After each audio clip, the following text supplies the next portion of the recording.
Welcome to the 40 Days Podcast, a weekly podcast all about learning to practice the spiritual disciplines of Jesus and reflecting on your own spiritual journey. Let's jump in. Well, hey there, this is Pastor Tim. I'm bringing to you this little podcast today. Our discipline for this week is fasting. And I know immediately what you're thinking. Oh, fasting, that sounds terrible. But listen, fasting is such an interesting discipline. It's something that's literally been practiced for thousands of years by millions of people. And the Bible is full of people, including Jesus, who made fasting a regular part of their spiritual practice. It's worth considering. Now, of course, in the Middle Ages, people went crazy and did way too much, and fasting sort of fell out of favor. But there's been a recent resurgence in this idea and this desire to fast. I want you to think for a minute about what would happen if, while raising a child, you or the parent always gave that child whatever it wanted, whenever it wanted it. That you never taught that child to say no to itself or to its cravings. What word might you or others who observed that child always getting what it wanted when it wanted it, what word might you use to describe that child? Wouldn't it be spoiled? What happens when spoiled children have to face circumstances when they don't get their way? What happens after being in the habit of always giving yourself or getting what you want, and then you don't get what you want? What happens?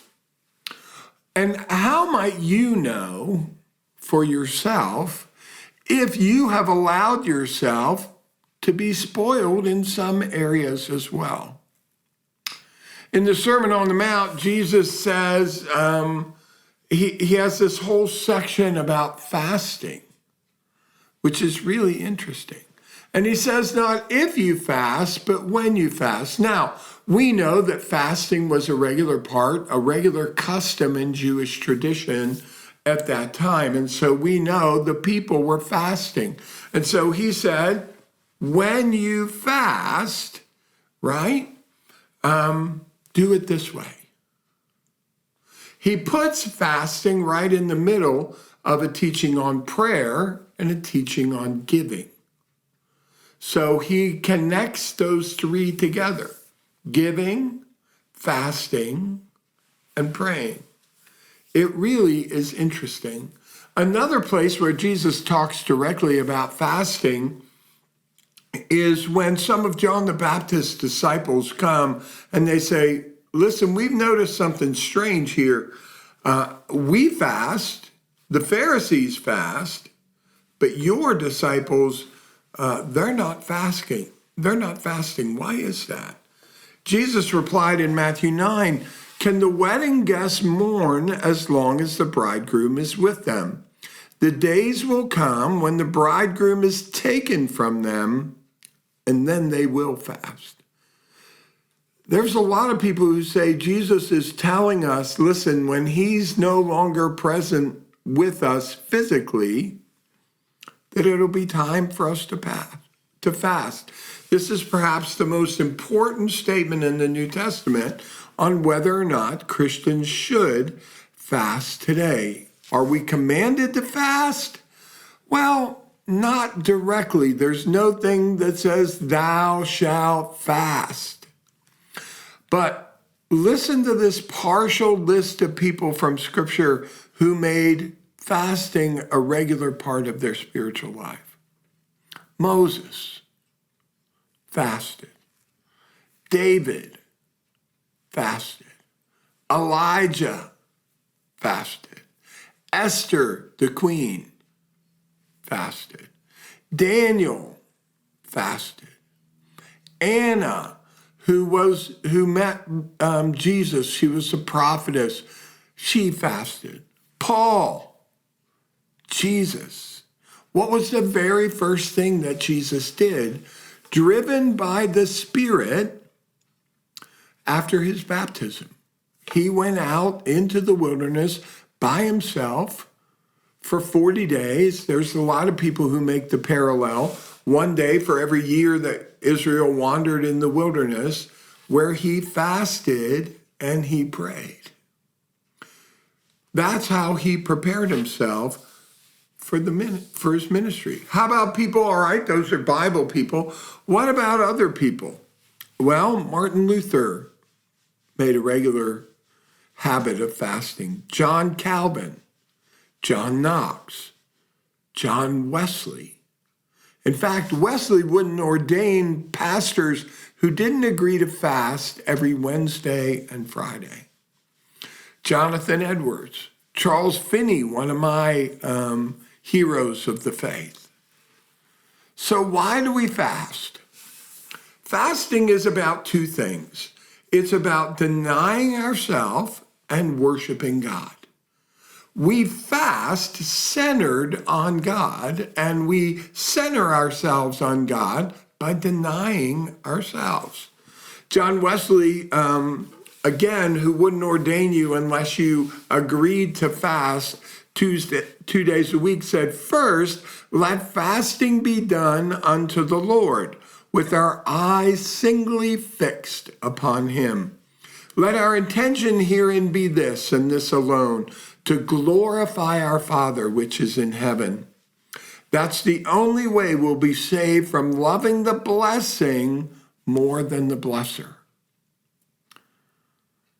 Man, loving the blessing more than the blesser. So when we fast, our focus is to be on God as an act of worship.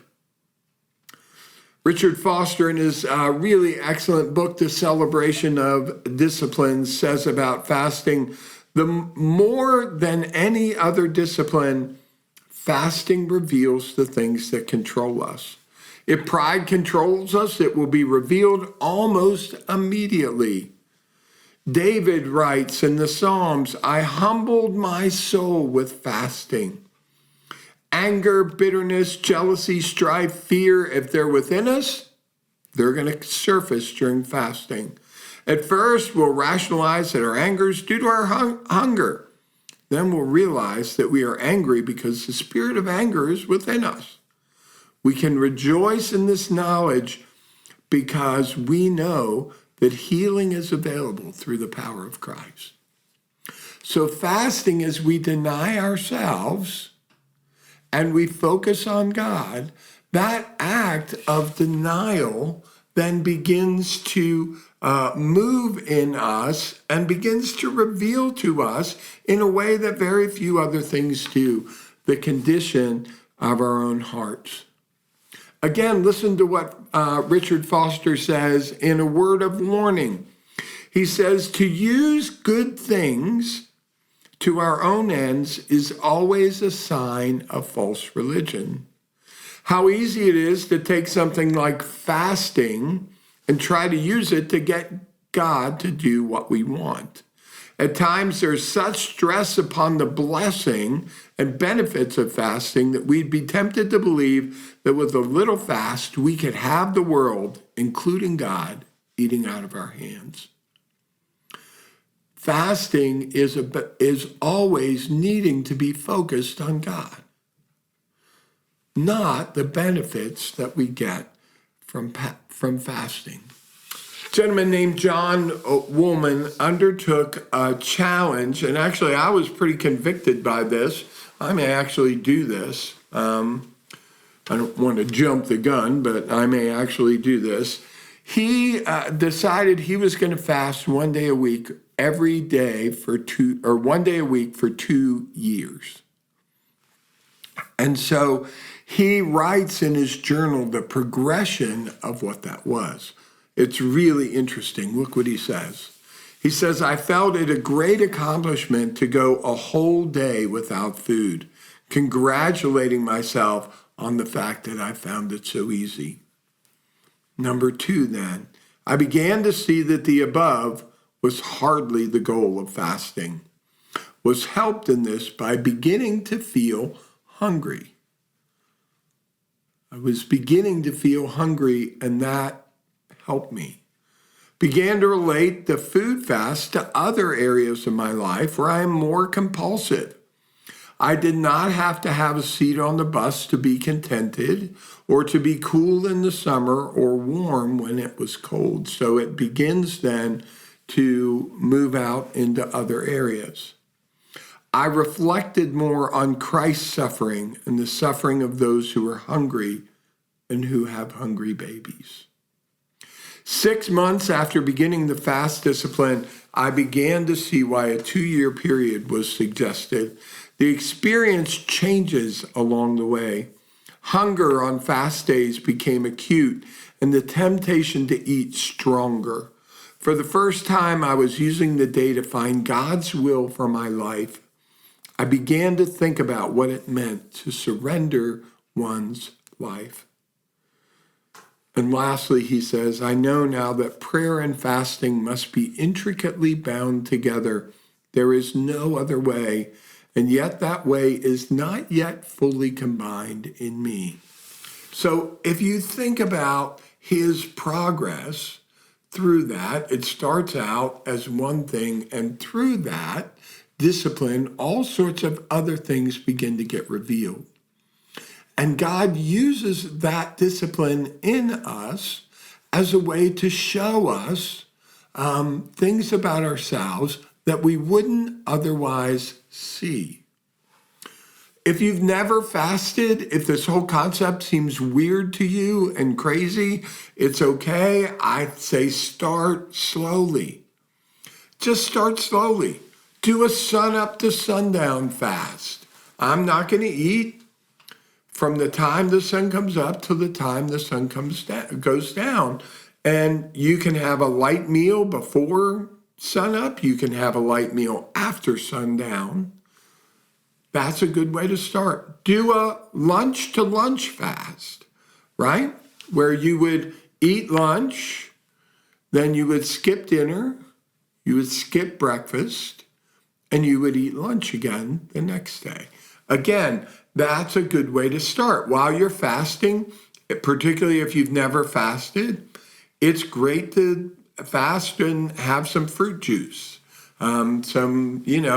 Freshly juiced juice is good for you. Watch for juice that has a lot of extra sugar added, but just regular organic juice might be great. There are different kinds of fasts. You can fast completely, which is no food, no water. Don't recommend that, particularly for any more than 3 days because of the water intake. And I feel like specifically God needs to tell you to do that if you want to do that. There's a partial fast, or what I would call a normal fast. And that's where you fast from something, right? A regular fast. So I'm not going to have food, and maybe I won't even have juice, but I will have water. And so I will drink a lot of extra water when I fast. Then there's a specific kind of a fast, like, okay, I'm going to fast from this specific thing, right? As you do these fastings, you want to spend the time that you would normally spend in food prep and consumption. You want to dedicate those times specifically to God. You want to spend those times in prayer, spend those times in meditation. Maybe you can do some extra scripture reading, asking God to speak to you. Maybe you can do some meditation on how you are and what's going on with you. Those kind of things, bringing yourself, centering prayer, bringing yourself into God's presence. You want to allow God to work in you in those times. You want to be aware of what is happening in me.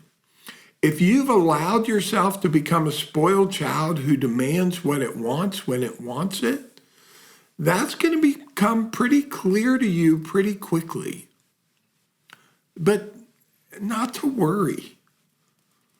Not really. Don't allow that to throw you. Like every other discipline, the more you do it, the easier it will become and the more benefits you're going to see from it, which is the whole point. The more available to God you are, the more available to God, the more he reveals himself to you, and the more he reveals yourself to you. It's okay if that stuff is in there. It's all right for God to bring it to the surface so you can deal with it. Traditional biblical fasting is from food, but the truth is there are just a ton of things that you can fast from. Pastor Chris came up with this list. I've added some things to it. You can do a full fast, a food fast, like we just talked about, right? A Daniel fast is a partial fast where you fast only from certain kinds of food. You can fast from media, where you don't go on social media, or you don't watch the news, or you don't watch TV, or listen to the radio, or have music playing. You can fast from all sorts of external stimulus, communication, things that you can do. You can fast from communication. From texting, calling, from being on the phone, from your communication apps. You can fast from your computer or from your phone, from TV. You can fast from people. And we talked about solitude and silence. You can set aside a time to fast from people.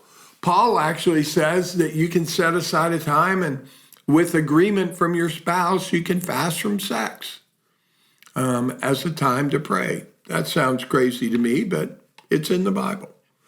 You can fast from spending, particularly spending on non-essentials.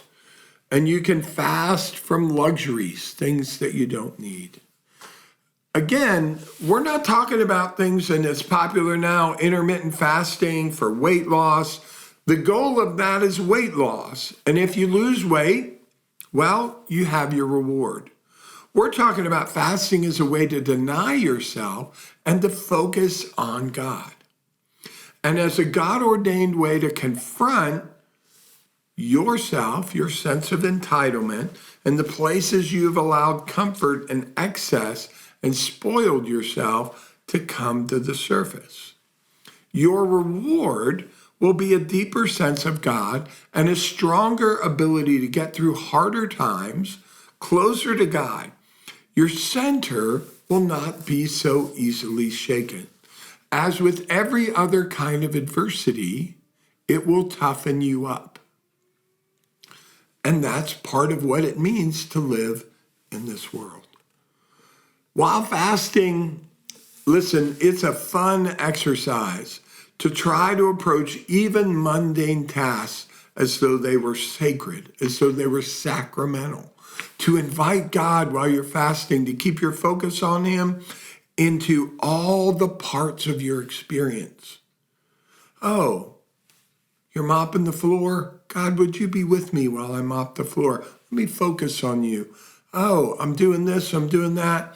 God, won't you be with me while I'm doing the dishes, while I'm taking the dog for a walk? Let me treat these as though they're sacred events, right? Including the hard parts. God, this is hard and I'm hungry and I'm grumpy because I'm not eating, right? And allow God to show you not only more of himself, but also more of yourself. Try it out. Have some fun with it. I mean, choose to allow yourself to be a little uncomfortable and see what God does. I would equate starting fasting, particularly if you haven't done much of it, with starting an exercise program from scratch. You know you should, and when you do, it's hard, and you're not very good at any of it, And a lot of it is not a lot of fun. But as you get better, you begin to see the benefits. And all those benefits then begin to seem worth it. Fasting is like that. Only what exercise does for your body, fasting does for your soul. So let's face it. Our consumeristic culture in America has taken that we want what we want when we want it and created it into an art form. Created it into an unalienable right. Fasting may very well be God's way of helping you to break some of that cycle, to break some of those things out of you. So give it a try and see what the Lord does. Hey, have a great week. Well, thanks for joining us today. You can find our show notes with all the things we've talked about over on our website at estero.church. And don't forget, you can access our weekly devotional there or on the Estero Church app. If you loved this podcast, please share it with a friend. Thanks so much for watching. See you next week.